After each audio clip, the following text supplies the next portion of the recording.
Assembly جو ہے dissolve کر دی ہے پریزیڈنٹ نے, تو ود ان 90 ڈیز جو ہے الیکشن ہونے چاہیے. اب یہ پہلے میں اپنی اس پہ اوپینین دے چکا ہوں, بے شک کوئی اس سے ایگری کرے یا نہ کرے, کہ جو سی سی آئی کا مینڈیٹ تھا یا اس کا اجلاس ہوا ہے اس کا نوٹیفیکیشن کا سینسس کا, میرے خیال میں دو جو چیف منسٹر تھے وہ الیکٹڈ نہیں تھے. تو ایک پاکستان کا جو 65 یا 70% جو پاپولیشن تھی, they were unrepresented or were not represented democratically. تو اس میں آپ دیکھتے ہیں کہ جو سپریم کورٹ ہے وہ سی سی آئی کے ڈیسیژن کو کس طرح لیتی, کیونکہ آپ کی کیا قانونی رائے ہے اس نہ ہوتا تو پھر اس پہ کوئی, میں نے تو پہلے آپ آلریڈی دی ہے کہ میں نے کہا it was not properly سر میں جدون صاحب سے پوچھ رہا ہوں, آپ کی طرف آتا ہوں. جی جدون صاحب, آپ کی اس کے اوپر کیا رائے ہے؟ اگر دو کیئر ٹیکر چیف منسٹرز تھے تو سی سی آئی کی فارمولیشن کانسٹیٹیوشنل تھی, اور اس میں جو نئی مردم شماری کا فیصلہ ہوا ہے, کیا وہ فیصلہ پھر آئینی طور پر درست ہے؟ آپ کی کیا رائے ہے اس کے اوپر؟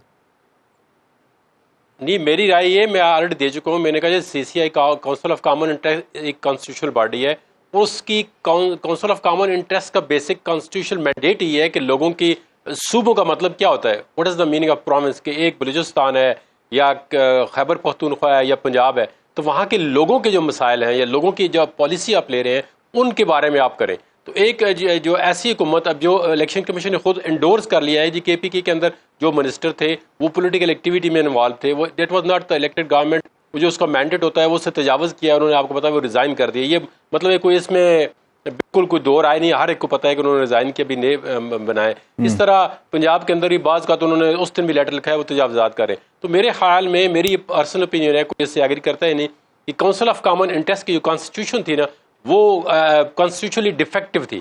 اگر تو الیکٹڈ پرائم منسٹر ہوتے, کیونکہ کاؤنسل آف کامن انٹرسٹ کا اجلاس صرف 90 دن میں ایک دفعہ ہوتا ہے, تو الیکٹڈ جو ہوتا ہے اگر 60 ڈیز کے اندر آپ نے الیکشن کرانا ہے تو وہ 60 ڈیز کے لیے کیئر ٹیکر گورنمنٹ آتی ہے, میکسیمم 90 ڈیز کے لیے. تو وہ اگر آپ اس طرح پھر اگر جو گورنمنٹ ہیں کیئر ٹیکر ان کو آگے پرولانگ کریں گے تو پھر تو کوئی بھی چیز جو ہے کانسٹیٹیوشن سے تجاوز کر جائے گی. میرے خیال میں یہ بڑے پرابلم بن جائیں گے کانسٹیٹیوشن.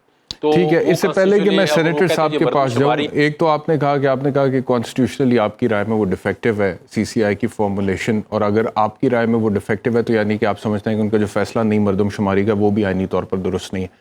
دوسرا مجھے یہ بتائیے گا, وہ میرے اس میں ریزن یہ ہے نا, دیکھیں ایک منٹ دیں, یہ پارلیمانی ڈیموکریسی کا جو کانسیپٹ ہے وہ چوزن ریپرزینٹیٹیو ہے, میں سمجھ گیا, ایمبل ہے کانسٹیٹیوشن کو, وہ یہ کہتا ہے کہ آپ کی چوزن, اگر کیئر ٹیکر گورنمنٹ 60 ڈیز کے لیے آتی ہے they cannot make a policy decision, اگر 90 ڈیز کے لیے آتی ہے they cannot make a policy decision affecting the people at large. اچھا مجھے یہ بتائیے گا کہ یہ جو کیئر ٹیکر سیٹ اپس ہیں جو اس وقت پنجاب میں کے پی کے میں 2 چیف منسٹرز, جو کہ آپ کہہ رہے ہیں کہ کیونکہ انتخابات کے ذریعے سے نہیں آئے اس وجہ سے ان کے بیٹھنے کی وجہ سے سی سی آئی کی فارمولیشن کانسٹیٹیوشنل نہیں ہے اور وہ ڈیفیکٹو ہے, آپ یہی کہہ رہے ہیں نا؟ تو جو حکومت وہ کر رہے ہیں 90 دن سے اوپر وہ کانسٹیٹیوشنل ہے؟ دیکھیں وہ اب ہم ڈیسیژن نہیں دے سکتے اس کے بارے میں, جو بھی اگر ان کو گورنمنٹ سی سی آئی کے بارے میں کیسے ڈیسیژن دے رہے ہیں؟ کوئی ایسا نہیں, وہ تو مجھے پتا ہے یہ دے آر ناٹ الیکٹڈ, اب تو وہ اپوائنٹڈ ہے نا. اب دیکھیں جو ایک کیبنٹ نے ریزائن کیا ہے اس کی جگہ نیو کیبنٹ آ گئی ہے, اب یہ تو پھر ابھی جو نئے وزیر بنے ہو سکتا ہے یہ 90 ڈیز کے لیے رہ جائیں. اب ان کا تو دیکھیں الیکشن کمیشن نے سارا اختیار اپنے ہاتھ میں لیا ہوا ہے کہ وزیروں نے ریزائن کیا. آپ یہ سمجھتے ہیں کہ 90 دن سے اوپر کیئر ٹیکر سیٹ اپ کا پنجاب اور کے پی کے میں جانا آئین کے مطابق ہے؟ تو اگر آپ یہ سمجھتے ہیں کہ وہ آئین کے مطابق ہے تو پھر ان چیف منسٹرز کا سی سی آئی میں بیٹھنا بھی آئین کے مطابق ہے, پھر اس میں کیا غیر آئینی بات ہے؟ نہیں, میں نے کب کہا ہے کہ 90 دن سے اوپر جانا جو آئین کے مطابق ہے؟ آئین میں تو کہا نہیں لکھا وہ 90 دن کے اوپر جائیں. اچھا یا 60 ڈیز کے اگر وہ ریزولوشن, اب اس کے اندر دیکھیں نا بعض چیزیں ایسی ہیں اس کے کانسٹیٹیوشن کے اندر کوئی میکانزم ہی نہیں ہے, کانسٹیٹیوشن کے لیے کوئی چیزیں آئین کے مطابق نہیں ہے تو پھر کیا ہے جہانگیر جدون صاحب؟ پھر غیر آئینی ہے کیئر ٹیکر سیٹ اپ سب جو چل رہے ہیں غیر آئینی نہیں. اس میں دیکھیں آلریڈی پٹیشن جو ہے بعض چیزیں ہیں وہ کانسٹیٹیوشنل انٹرپریٹیشن چاہیے کورٹ سے. اب ایک اگر حکومت اگر دیکھیں حکومت ختم ہوتی ہے پھر کیا ہوگا, پھر کس طرح حکومت بنے گی آپ بتائیں؟ اس کا کوئی سولوشن نہیں ہے. کورٹ انٹرپریٹیشن کر سکتی ہے کہ یہ گورنمنٹ کے پاس جو مینڈیٹ ہے اگر کانسٹیٹیوشنلی نہیں ہے تو یہ آگے جس طرح آرٹیکل 254 ہے وہ ان کو پھر اس طرح جب ٹائم سے آگے چلا جاتا ہے لیپس ہو جاتا ہے تو پھر وہ اس کے لیے یہی آرٹیکل 254 کانسٹیٹیوشن. لیکن کورٹ کی طرف سے تو ابھی تک اس پہ کوئی فیصلہ نہیں آیا نا, یہ تو ابھی کورٹ کی طرف سے تو کوئی نہیں آیا ان دونوں صوبوں کی حکومتوں کے حوالے سے. نہیں, میرے خیال میں پنجاب میں کسی نے اس پہ کانسٹیٹیوشنل پٹیشن کی تھی کہ جی پنجاب گورنمنٹ جو ہے یہ اتنے آگے جا رہی ہے تو کہ اب اس میں دو گورنمنٹ کے دیکھیں وہ نہیں، لیکن اس کو ویلیڈیٹ کیا ان کے آگے جانے کو کسی عدالت نے ویلیڈیٹ کیا ہے جدون صاحب؟ میرے خیال میں کسی کورٹ نے ابھی تک یہ ڈیسیژن نہیں دیا ہے کہ اس پہ بھی ڈیسیژن ویسے آنا چاہیے تھا کہ اگر ایک جو ہے گورنمنٹ جو ہے. اب ایک آخری بات پھر میں سینیٹر صاحب کی طرف جا رہا ہوں. ایک آپ نے کہہ دیا کہ سی سی آئی آپ کی نظر میں کانسٹیٹیوشنل نہیں ہے، دوسرا آپ نے کہہ دیا کہ دونوں صوبوں میں دوسرا آپ نے کہہ دیا کہ دونوں صوبوں میں نگران سیٹ اپس کا 90 دن سے آگے جانا بھی آئینی طور پر آپ کی نظر میں درست نہیں ہے. اور پھر تیسرا آپ یہ گلہ کرتے ہیں کہ ابھی تک پی ایم ایل این کی کور کمیٹی میں آپ نہیں جا سکے. پھر آپ یہ گلہ کرتے ہیں. میں سمجھا نہیں، میں صرف حوالہ دے رہا ہوں ایک پچھلے پروگرام کا جب ہم گفتگو کر رہے تھے آن اے لائٹر نوٹ. تو آپ کا بڑا پرانا مطلب کہ سٹرگل ہے پارٹی میں، لیکن ابھی تک آپ کور کمیٹی میں نہیں جا سکے ہیں. آپ اپنی اس طرح کی انڈیپینڈنٹ رائے دے دیتے ہیں تو شاید یہی وجہ ہو سکتی ہے. مجھے کوئی شوق نہیں ہے کور کمیٹی میں جانے کا، وہ آج کل نہیں کوئی ایسی بات. چلیے سینیٹر صاحب کی طرف جاتے ہیں. سینیٹر صاحب آپ کو کیا لگتا ہے جی، یہ کانسٹیٹیوشنل تھا سی سی آئی والا معاملہ سارا، اور جو گفتگو آپ نے سنی ہے ساری؟ بیرسٹر صاحب، احتشام صاحب، بات یہ ہے کہ آپ کے سامنے بولنا یہ ہے کہ سورج کو جو ہے موم بتی دکھانا، لیکن آپ پبلک کی کنزمپشن کے لیے یقیناً یہ بات پوچھ رہے ہیں. تو میں بیرسٹر صاحب یہ کہوں کہ آئین سپریم ہے. جتنی باقی جو قوانین ہیں وہ آئین پاکستان کے تابع ہیں. تو بات یہ دیکھیں کہ آرٹیکل 45(5) جو ہے اس میں اگر آپ دیکھتے ہیں 48 کی سب 5 میں، تو اس کے اندر باقی یہ ہے کہ الیکشن جس طریقے سے اسمبلی یہ ٹوٹی ہے 90 دن کے اندر الیکشن کو ہونے کا ہے. تو یہی وجہ ہے کہ پاکستان پیپلز پارٹی ہمیشہ یہ کہتی ہے کہ آئین کے مطابق ملک کو چلنا چاہیے تاکہ جمہوریت کی یہ پٹڑی چلتی رہے. باقی جہاں تک یہ جو سینسز کی بات ہے، ڈی لمیٹیشن کی بات ہے، وہ الیکشن ایکٹ میں یقینی طور پہ چیپٹر 3 کے اندر بہت سی چیزیں دی ہوئی ہیں کہ جب سینسز ہوگا تو ڈی لمیٹیشنز ہوگی. لیکن آپ یہ بھی دیکھ لیں کہ وہ اگر ہوتا بھی ہے تو آرٹیکل 51 میں صوبوں کی سیٹس دی ہوئی ہیں، فیڈرل کی سیٹس دی ہوئی ہیں.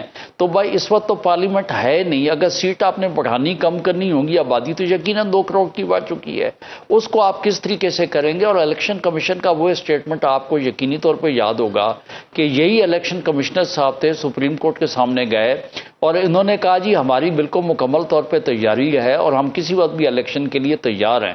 تو میرا خیال یہ ہے کہ اس وقت جو ہے آئین کی جو ہے روح کے خلاف جانا، الیکشن کو ڈیلے کرنا جو ہے وہ میں سمجھتا ہوں کہ شکوک و شبہات پیدا کریں گے. اس کے بعد رہ گیا سلسلہ جدون صاحب نے یہ کہا کہ پٹیشن جا چکی ہے. تو جدون صاحب کو میں یہ یاد کرواؤں گا کہ یہی الیکشنز جو ہیں اس کی 4 اپریل کی سپریم کورٹ کا ججمنٹ بھی ہے کہ 14 مئی کو الیکشن جو ہے وہ کروائے جائیں. اس کے بعد الیکشن کمیشن کی ریویو جو ہے وہ بھی وہاں پہ پینڈنگ ہے. خالی اس پٹیشن پہ کیوں ڈیپینڈ کرتے ہیں؟ اس کی کمپلائنس جو ہے وہ بھی سپریم کورٹ کے پاس پینڈنگ ہے. اچھا ہوا کہ جناب پریزیڈنٹ سپریم کورٹ حافظ زبیری صاحب جو ہیں، بیرسٹر صاحب نے ایک اور پٹیشن انہوں نے بھی لگا دی ہے اور سپریم کورٹ کے پاس پہلے سے یہ مسئلہ پڑا ہوا تھا. بات یہ ہے کہ جو کیئر ٹیکر گورنمنٹس ہیں وہ آتی ہیں آنے والا الیکشن کرانے کے لیے. تو اگر الیکشن ہو گیا ہوتا اور اس کے بعد جو کیئر ٹیکر گورنمنٹ رہ گئی ہوتی تب تو یہ ہم پلی دے سکتے تھے، کیونکہ دیکھیں کیئر ٹیکر کے لیے کوئی ٹائم فریم نہیں ہے. اس کے لیے یہ ہے کہ آنے والا الیکشن، اگر آنے والا الیکشن جو ہے لنگر آن ہوتا رہتا ہے تو اس کے لیے ہم یہ نہیں کہہ سکتے کہ صوبے کی ریپرزنٹیشن نہیں ہے یا سی سی آئی میں ان کو ہم بیٹھنے ہی نہیں دیتے ہیں. تو میرا خیال تو یہ ہے سر اس کا مطلب یہ ہے کہ پھر اب یہ جو کیئر ٹیکر وفاق میں آیا ہے تو یہ بھی اگر 90 دن سے اوپر جاتا ہے، فروری تک جائے، جو کہ آپ لوگوں کی توقعات ہے کہ فروری میں، کیونکہ آپ کی پارٹی کے مختلف رہنماؤں کا یہ سٹیٹمنٹ ہے کہ انہیں لگتا ہے کہ فروری میں انتخابات ہو جائیں گے. پی ڈی ایم کی دیگر پارٹیز کے لوگوں کا بھی یہی کہنا ہے. لیکن اگر مثال کے طور پہ یہ فروری سے بھی آگے جاتا ہے تو پھر یہ کیئر ٹیکر سیٹ اپ بھی مناسب ہوگا آئین کے مطابق اس کا آگے جانا؟ یہ 1 سال پہ چلا جائے، 1.5 سال پہ چلا جائے؟ بیرسٹر صاحب سب سے پہلی بات، بیرسٹر صاحب سب سے پہلے تو میں یہ کہوں کہ لوگوں کی مختلف سوچ ہو سکتی ہے، لیکن 1973 کا کانسٹیٹیوشن اپنی جگہ کھڑا ہے، اور یہ آج کل جو ہے عوام بھی جانتی ہے، اور آپ ہم تو بہتر طور پہ جانتے ہیں کہ 90 دن سے آگے یہ ٹائم فریم جا نہیں سکتا، نمبر ایک۔ اس کے علاوہ میں یہ سمجھتا ہوں کہ اگر 90 دن سے، اور آپ کا کہنا یہ ہے کہ فیبرری مارچ سے 1 سال تک جاتا ہے، تو بھائی آپ یہ دیکھیں پریزیڈنٹ کا ٹینیور جو کمپلیٹ ہونے جا رہا ہے۔ اس کے علاوہ ہماری جو ہے 3 مارچ کو جو ہے ہماری سینٹ جو ہے، آدھی سینٹ جو ہے وہ چلی جائے گی۔ اگر سینٹ نہیں ہوگی تو آپ مجھے یہ بتائیں کہ چیئرمین سینٹ کہاں سے ہوگا؟ اس کا مطلب تو یہ ہے کہ آپ جو کانسٹیٹیوشن کو ایبروگیشن میں ڈالنے کے لیے جا رہے ہیں، تو خدا را اس قسم کی ہم سوچ نہ سوچیں۔ میرا خیال تو یہ ہے کہ یہ الیکشن جو ہے ان کو ہونا چاہیے، ٹائملی ہونا چاہیے، 90 ڈیز کے اندر جو ہے اس الیکشن کو ہونا چاہیے۔ پولیٹیکل پارٹیز ہر وقت جو ہے اپنے آپ کو الیکشن کے لیے تیار رکھتی ہیں، ہم کم از کم پاکستان پیپل پارٹی الیکشن کے لیے تیار ہے، اور کسی وقت بھی الیکشن ہوگا۔ میں تو کہتا ہوں کہ ودن 90 ڈیز ہے، میں تو کہتا ہوں جی آپ 54 دن کا آپ کو شیڈیول دینا ہوتا ہے، ودن 54 ڈیز کر لیں، تو کم از کم میری پارٹی جو ہے آنے والے الیکشن کے لیے تیار ہے، اور وہ بالکل عین آئین پاکستان کے مطابق ہوگا جی۔ ٹھیک ہے غریدہ، لیکن پاکستان پیپلز پارٹی سے کچھ دیگر لوگوں کو میں نے یہ سنا ہے کہتے ہوئے، and they quite comfortable with the fact کہ اگر الیکشن 90 دن سے، سینیٹر صاحب تو جیسے کہہ رہے ہیں کہ جی ان کے خیال میں 90 دن میں ہونا چاہیے، لیکن پیپلز پارٹی PMLN سے بہت سارے ایسے لوگ ہیں جو سمجھتے ہیں کہ 90 دن میں پاسبل نہیں ہے۔ دیر آن ریکارڈ انہوں نے اسٹیٹمنٹس دی ہیں کہ جی نئی مردم شماری ضروری ہے، اور وہ 4 مہینے میں مکمل ہوگی، الیکشن کمیشن نوٹیفیکیشن جاری کر جائے، اس کے بعد انتخابات کے شیڈیول کا اعلان ہوگا، اور وہ کہتے ہیں جی فروری کے پہلے ہفتے میں یا آخری ہفتے میں یا 5-10 دن اوپر کر کے ہو جائیں گے۔ تو فروری تک آپ کو بھی لگتا ہے کہ یہ فروری میں انتخابات ہوں گے، لیکن یا پھر جو اب صورت حال ہے اس کو مد نظر رکھتے ہوئے یہ اس سے بھی آگے جا سکتے؟ نہیں، میرا خیال ہے کہ فروری 2024 تک الیکشن ہو جائیں گے، کیونکہ اس کے بعد تک بھی ڈیلے ہونا نہ صرف سسٹم کو کمزور کر دے گا، کیونکہ ابھی آپ کے پاس ایک آئینی قانونی جواز موجود ہے کہ حلقہ بندیاں ہونی ہیں، ڈیلیمیٹیشنز ہونی ہیں، اس کے الیکشن کمیشن نے ڈیٹ دے دی ہے، دسمبر کے کچھ دنوں کی ڈیٹ ہے، پھر اعتراضات کی بھی ڈیٹ ہے، وہ اعتراضات اگر چلے گئے ہائی کورٹس میں، سپریم کورٹ میں، تو یہ سب چیزیں ملا کے، اور پھر آپ نے 54 دن 56 دن کا 50 دن کا جو بھی ٹائم پیریڈ دینا ہے، تو یہ سارا چیز کچھ کیلکولیٹ کر کے فروری 2024 کا ٹائم فریم نظر آ رہا ہے۔ اس سے آگے جاتے ہوئے کم از کم مجھے نظر نہیں آتے الیکشنز، کیونکہ نہ تو وہ کسی پولیٹیکل پارٹی کے مفاد میں ہوگا، نہ ہی وہ اسٹیبلشمنٹ کے مفاد میں ہوگا، نہ ہی وہ ملک کے عوام کے مفاد میں ہوگا سب سے پہلے۔ دوسری بات یہ کہ آپ کے پاس یہ کیئر ٹیکر سیٹ اپ ہے، باتیں ہو رہی تھیں کہ کیئر ٹیکر سیٹ اپ پتہ نہیں شاید 1 سال 2 سال 5 سال 10 سال ایکسٹینڈ نہ کر دیا جائے۔ دیکھیں کیئر ٹیکر سیٹ اپ قانون سازی نہیں کر سکتا، قانون سازی آپ کی پارلیمان نے کرنی ہے، آپ کی قومی اسمبلی نے کرنی ہے۔ قومی اسمبلی جب تک نہیں ہوگی تو کیا آپ سمجھتے ہیں کہ اگلے 1 2 5 سال 10 سال تک آپ بلیو نہیں کر سکتے کہ سسٹم اتنا کمزور کر دیا جائے، یا صورتحال یہ بنا دی جائے کہ آپ کی قومی اسمبلی ہی ایگزسٹ نہ کرے؟ تو قومی اسمبلی کا وجود میں آنا بہت ضروری ہے، نہ تو قانون سازی اس کے علاوہ ہو سکتی ہے، بجٹ آپ نے دینا ہے وہ یہ نگران کابینہ نہیں دے سکتی۔ تو یہ کیئر ٹیکر سیٹ اپ فروری 2024 سے آگے ایکسٹینڈ نہیں کرے گا، کیونکہ آپ نے اگلے سال کا بجٹ بھی پریزنٹ کرنا ہوگا۔ پلس جو سینٹر شہادت اعوان صاحب کہہ رہے ہیں کہ مارچ میں الیکشن ہونے ہیں آدھی سینٹ کے، آدھی سینٹ نہیں ہوگی تو آپ کا چیئرمین سینٹ کیسے ہوگا؟ چیئرمین سینٹ نہیں ہوگا تو ابھی جو آپ کے صدر عارف الوی کی مدت ختم ہو رہی ہے، تو پھر قائم مقام صدر کون ہوگا؟ تو پورے کا پورا سیاسی نظام وہ تلپٹ ہو جائے گا، الٹ پلٹ ہو جائے گا، اوپر نیچے ہو جائے گا، جو کہ نہ ملک کے مفاد میں ہوگا، نہ ملک کے عوام کے مفاد میں ہوگا، نہ ہی اسٹیبلشمنٹ اس کو ایسا چاہے گی۔ کیونکہ IMF نے آپ کو جو پلان دے رکھا ہے، IMF نے پولیٹیکل سٹیبلٹی کا بھی تقاضا کیا ہے کہ آپ جو معاہدہ IMF کے ساتھ کر رہے ہیں تو آپ کے پاس اتنی پولیٹیکل سٹیبلٹی ہو کہ ان معاہدوں کی جو ٹرمز اینڈ کنڈیشنز ہیں ان کو آپ لے کے کنٹینیو کر سکیں۔ تو فروری مارچ تک تو IMF کا یہ معاہدہ کمپلیٹ ہو جائے گا، لیکن اس کے بعد اگر آپ کے پاس پولیٹیکل سٹیبلٹی کنٹینیو نہیں کرتی تو پھر کون آپ کے اوپر اعتبار کرے گا؟ تو ان سب چیزوں کو مد نظر رکھتے ہوئے میں سمجھتی ہوں کہ فروری تک الیکشنز ہو جائیں گے، اور جو کہ ایک پاسبل ٹائم فریم بھی نظر آتا ہے۔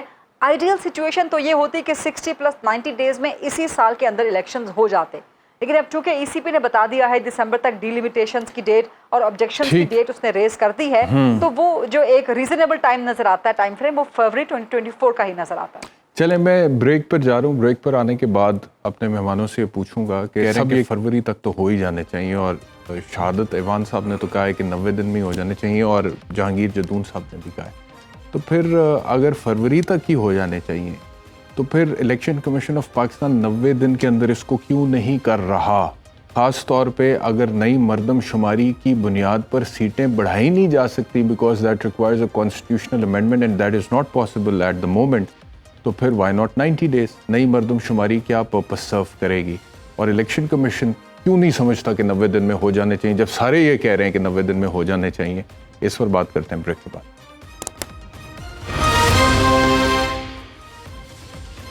ویلکم بیک ٹو سوال نامہ۔ جدون صاحب، جب سارے یہ بات کہہ رہے ہیں، آپ نے بھی کہی، غریدہ نے بھی یہ بات کہی کہ انہیں لگتا ہے کہ 90 دن میں ہونے چاہیے، اور سینیٹر صاحب نے بھی یہی کہا، اور پھر یہ بات جو میں نے کہی کہ جو نئی مردم شماری کا اصل مقصد تو یہ ہوتا ہے کہ اگر آبادی زیادہ ہوگی اس حساب سے سیٹیں بھی بڑھائی جائیں، اس کے لیے ایک آئینی ترمیم کی ضرورت ہے، وہ ابھی پاسبل ہے نہیں، تو پھر الیکشن کمیشن آف پاکستان کیوں نہیں چاہتا کہ 90 دن میں انتخابات ہوں جب آپ سب چاہتے ہیں؟ نہیں دیکھیں، اس میں جو مینڈیٹ ہے نا آرٹیکل 51، اس میں ہے کہ اگر آپ مردم شماری سینسس کو نوٹیفائی کرتے ہیں، نوٹیفیکیشن ہو جاتا ہے، تو پھر بیسک کانسٹیٹیوشن کا مقصد یہ ہے کہ اس کی سیٹیں بڑھنی چاہیے۔ اب جب سیٹیں نہیں بڑھ رہی تو ڈی لمیٹیشن کا ذکر کانسٹیٹیوشن کے اندر نہیں ہے۔ وہ نیچرلی ہوتا ہے کہ جب آپ سیٹیں بڑھائیں گے تو ڈی لمیٹیشن ہو جائے گی۔ ڈی لمیٹیشن جو ہے وہ الیکشن ایکٹ کے تحت ہے۔ اب الیکشن اب آپ کہہ رہے ہیں جی سیٹیں تو نہیں بڑھائیں گے، وہ پھر کانسٹیٹیوشن کی تو وائلیشن آپ کر رہے ہیں نا۔ آپ کس طرح آپ کہتے ہیں کہ اگر آپ نے سینسس نوٹیفائی کر دیا ہے تو وہ کہہ رہا ہے کہ آپ سیٹیں بڑھائیں، آپ کہتے ہیں سیٹیں تو نہیں بڑھیں گی، تو پھر ڈی لمیٹیشن کا تو مجھے سمجھ نہیں آتی کہ ڈی لمیٹیشن کرنے کا کیا مقصد کیا ہے۔ ہاں، اگر آپ سیٹیں بڑھاتے ہیں تو پھر آپ کو کانسٹیٹیوشنل امینڈمنٹ کرنی چاہتے ہیں اس کے اندر، کیونکہ سارے پرومس کی فیڈریشن کی سیٹیں مینشن کی گئی ہیں، تو یہ ایک کانسٹیٹیوشن ویکیوم جو ہے کریٹ کیا گیا ہے۔ میرے خیال میں عدالت کو، سپریم کورٹ کو اس کی انٹرپریٹیشن کرنی چاہیے کہ اگر سیٹیں آپ نہیں بڑھا رہے تو آپ مردم شماری بھی ڈی لمیٹیشن بھی کر رہے ہیں۔ وہ ڈی لمیٹیشن کا مجھے تو مقصد نظر نہیں آ رہا، اگر آپ نہیں بڑھا رہے سیٹیں تو وہ کانسٹیٹیوشن کے اندر تو نہیں ہے کہ ڈی لمیٹیشن کریں گے۔ کانسٹیٹیوشن تو یہ کہتا ہے کہ اگر آپ نے نوٹیفائی کر دی ہے سینسز تو پھر آپ کی جو سیٹیں ہیں وہ ایڈجسٹمنٹ کرنی پڑیں گی، بڑھیں گی، وہ نہیں بڑھا سکتے آپ امینڈمنٹ کرنے کے بغیر۔ اب اس میں ایک اور کانسٹیٹیوشن بھی ہے کہ جب لاسٹ الیکشن ہوا تھا تو انہوں نے یہ امینڈمنٹ اس کے اندر ڈالی تھی کہ جو الیکشن 2018 کا ہوگا وہ 2017 کی سینسس کے مطابق ہوگا، وہ انہوں نے ترمیم کی تھی۔ اب اس کا بھی ایک کوئی جواب نہیں کانسٹیٹیوشن کے، اگر الیکشن 2017 کی مردم شماری پہ ہوتے ہیں تو کیا اس کے لیے پھر کوئی کانسٹیٹیوشنل امینڈمنٹ کیوں جو ہوئی تھی؟ اس وقت کیا کہ ون ٹائم، یعنی کہ یہ جو الیکشن ہوگا 2018 والا، یہ 2017 کی سینسس کے مطابق ہوگا۔ انہوں نے 2023 کے اندر جو سینسس نوٹیفائی کر دی ہیں۔ اب اس میں میری سمجھ میں تو یہ ہے کہ جب تک سپریم کورٹ اس کے اندر کوئی بالکل کلیئر کٹ ایک ججمنٹ یا فائنڈنگ نہ دے کہ اس سے کہ یہ پیرامیٹر ہیں، یہ اس کے کانسٹیٹیوشنل پرابلمز اس کا حل ہے، تو اس کے بغیر جو ہے نا پھر مجھے تو کوئی اس کی کوئی کلیئر کٹ جو واضح ڈائریکشن ہے کانسٹیٹیوشن کی وہ نظر نہیں آ رہی۔ سینیٹر صاحب، آپ کو لگتا ہے کہ یہ نوبت یہاں تک جائے گی کہ سپریم کورٹ کو کلیئر کٹ ڈائریکشن دینی پڑے گی اور پھر election commission of Pakistan elections کروائے گا؟ اور وہی سوال کہ الیکشن کمیشن آف پاکستان کیوں 90 دن میں انتخابات نہیں کرانا چاہتا؟ دیکھیں، میں سب سے پہلی بات تو آپ یہ کہوں کہ جدون صاحب سے کسی حد تک میں اتفاق نہیں کرتا ہوں۔ میرا کہنا یہ ہے کہ یہ انہوں نے خود فرما دیا کہ ڈی لمیٹیشن جو ہے وہ آئین میں نہیں ہے۔ وہ 254 کی جو بات کر رہے تھے کہ اگر کوئی کام آئین کہتا ہے قطعاً ہے اور وہ نہیں ہو پاتا تو ٹائم فریم تو آگے جا سکتا ہے۔ پہلی بات تو یہ ہے کہ جو جدون صاحب نے ریفر کیا ہے، چونکہ اپنا یہاں آپ دیکھ لیں تو میں سمجھتا ہوں کہ 48 کا سب جو کلاس 5 ہے اس کے اندر جو ٹائم جو ہے جو ناٹ لیٹر دین 90 ڈیز ہے۔ اسی وجہ سے میں نے کہا کہ وہ 54 دن کے اندر بھی ہو سکتا ہے، 60 دن کے اندر بھی ہو سکتا ہے، وہ لازم ہے، کیونکہ ڈی لمیٹیشن جو ہے آئین قانون کے تحت ہے۔ اور یہ جو بات ہو رہی ہے سیٹیں بڑھنا کمنا گھٹنا، وہ بات نہیں ہے۔ اس میں کیا ہوگا اگر الیکشن کمیشن یہ ایکسرسائز کرنا بھی چاہتا ہے تو وہ کیا ہوگا کہ سندھ کی 75 سیٹیں ہیں اس وقت، جو ہماری جو سیٹیں ہیں آبادی کے تناسب سے، اگر سندھ کی جس طریقے سے 70 لاکھ کی کراچی کی آبادی بڑھ گئی ہے تو ہو سکتا ہے کہ وہ آبادی حیدرآباد کی کم ہو گئی اور سکھر کی کم ہو گئی ہو تو وہ وہاں سے سیٹیں جو ہیں وہ کراچی میں آ جائیں گی تو سندھ کی سیٹ تو اتنی ہی رہیں گی. پنجاب کی سیٹ آبادی کم ہوئی ہے, لوگ مائیگریٹ کر کے روزی روزگار کے لیے ہمارے سندھ میں آ گئے ہیں, تو وہ جو پھر بھی جو ہے ان کا کیا ہوگا, ان کا حلقہ 5 لاکھ پہ ہو جائے گا, ہمارا 7 لاکھ پہ ہو جائے گا. تو لیکن حلقہ جو ہے جہاں تک پہلے 2017 میں جو حلقہ بندیاں جو پہلے 18 کے الیکشن میں ہوئی تھیں, حلقہ بندیاں وہی رہیں گی. پرابلم یہ ہو جائے گا کہ کسی کینڈیڈیٹ کے لیے اس کے ووٹر 6 لاکھ ہو جائیں گے, اس کی آبادی 6 لاکھ ہو جائے گی, اور کسی خوش نصیب کے لیے بلوچستان کی طرح جو ہے 2 لاکھ کی آبادی ہو جائے گی. تو میں کہتا ہوں کہ یہ والی جو منطق ہے کہ ڈی لمیٹیشن اس الیکشن کے لیے جس طریقے سے جناب بیرسٹر صاحب نے یہ فرمایا ہے کہ وہ سیٹیں تو اوپر نیچے ہو نہیں سکتی, پارلیمنٹ ہے ہی نہیں, یہ کام کرنے کے ہوتے ہیں 5 سال کے اندر. تو آپ کو پتہ ہے کہ یہی والے ڈیجیٹل سینسز جو ہے, یہ digital census P T I کی گورنمنٹ کو جو ہے پچھلے اپنے دور میں کر لینا چاہیے تھا, لیکن 2021 تک جو ہے نا انہوں نے سی سی آئی نہیں بلائی. 21 میں اپریل میں جو سی سی آئی اس میں انہوں نے کہا ڈیجیٹل پہ سینسز ہوگا. پھر 22 میں جو مارچ میں ہوئی اس میں انہوں نے کہا 18 مہینے میں ہو جائے گا. لیکن یہ اللہ بھلا کرے پی ڈی ایم کی گورنمنٹ نے, جنہوں نے آتے کے ساتھ کم از کم اس کے اوپر آ کے توجہ دے دی ہے. تو میں کہتا ہوں ڈی لمیٹیشن جو ہے الیکشن کو پوسٹ پون کرنے کا جواز قطعی طور پہ وہ نہیں بن سکتا. الیکشن جو ہے اپنے ٹائم کے اوپر ہونے چاہیے. اگر آپ نے آئین کو وائلیٹ کرنا ہے تو پھر میں سمجھتا ہوں کہ ایک دفعہ اگر جمہوریت لے لوگی تو پرابلم ہو جائے گا. ٹھیک ہے غریدہ, یور کنکلوڈنگ ریمارک. جناب یہ میں اتفاق ان سے ایگری کرتا ہوں. ٹھیک ہو گیا سر. بڑی اچھی بات. Gharida, your concluding remarks. میں صرف ایک گزارش کرنا چاہوں گی اور وہ نواز شریف کی وطن واپسی کے حوالے سے ہے. اس وقت دیکھیں آپ جتنا بھی چیئرمین پی ٹی آئی پہ تنقید کریں, پاکستان میں وہ موجود ہیں. الیکشن کی آمد ہے. نواز شریف پچھلے 4 سال سے پاکستان سے باہر موجود ہیں. کوئی قانونی رکاوٹ بظاہر نظر نہیں آتی ہے. مریم نواز صاحبہ پاکستان میں موجود ہیں, یہاں پہ وہ ریلیف لے رہی ہیں. تو کیا وجہ ہے کہ نواز شریف پھر پاکستان واپس نہیں آ رہے, اور ابھی شہباز شریف گئے ہوئے ہیں اور باقی آپ کے خیال میں کیا وجہ ہے؟ لیڈرز وہاں پہ گئے ہوئے ہیں. کم از کم مجھے تو کوئی اس کی وجہ نظر نہیں آتی. میں سمجھتی ہوں کہ نواز شریف کو امیڈیٹلی پاکستان واپس آنا چاہیے, یہاں آ کے کیسز کا سامنا کرنا چاہیے. اگر انہیں یقین ہے کہ ان کے خلاف کیسز بوگس ہیں تو ان کو ریلیف مل سکتا ہے. وہ یہاں پہ آ کے اپنے معاملات کو درست کریں, قانونی معاملات کو درست کریں, یہاں پہ آ کے اپنی قانونی اور سیاسی لڑائی لڑیں. ورنہ اس کے علاوہ مسلم لیگ نون کا مستقبل, کم از کم نواز شریف کا مستقبل, میں نہیں سمجھتی کہ بہت زیادہ کوئی ہوپ فل, کوئی بہت زیادہ پازیٹیو, کوئی بہت زیادہ promising as the next premier ہو سکتا ہے. اور شہباز شریف کے علاوہ تو کوئی اور آپشن نہیں بچتی مسلم لیگ نون کے پاس. شہباز شریف کا مستقبل آپ کو کیا لگتا ہے؟ یہ سوال آپ بلاول بھٹو صاحب کی بات کریں جی. سر ادھر بھی آ جاتے ہیں. لاسٹ 1 منٹ ہے, 30 سیکنڈز میں وہ ذرا شہباز شریف کا مستقبل کیا ہے آپ کو میں 30 سیکنڈز دیتا ہوں بلاول کے. Quickly Gharida 30 second.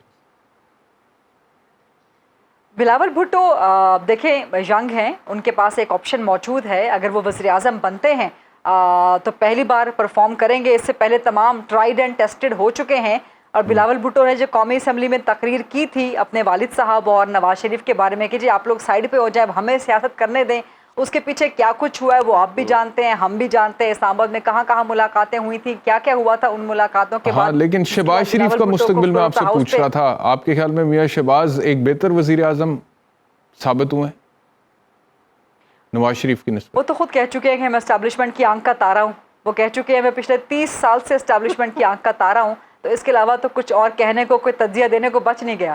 جہانگیر صاحب کھل کے مسکرائے, کھل کے ہنسے اس بات پہ. آپ سمجھتی ہیں کہ اس وجہ سے وہ بہتر وزیر اعظم ثابت ہوئے ہیں؟ ٹھیک ہے.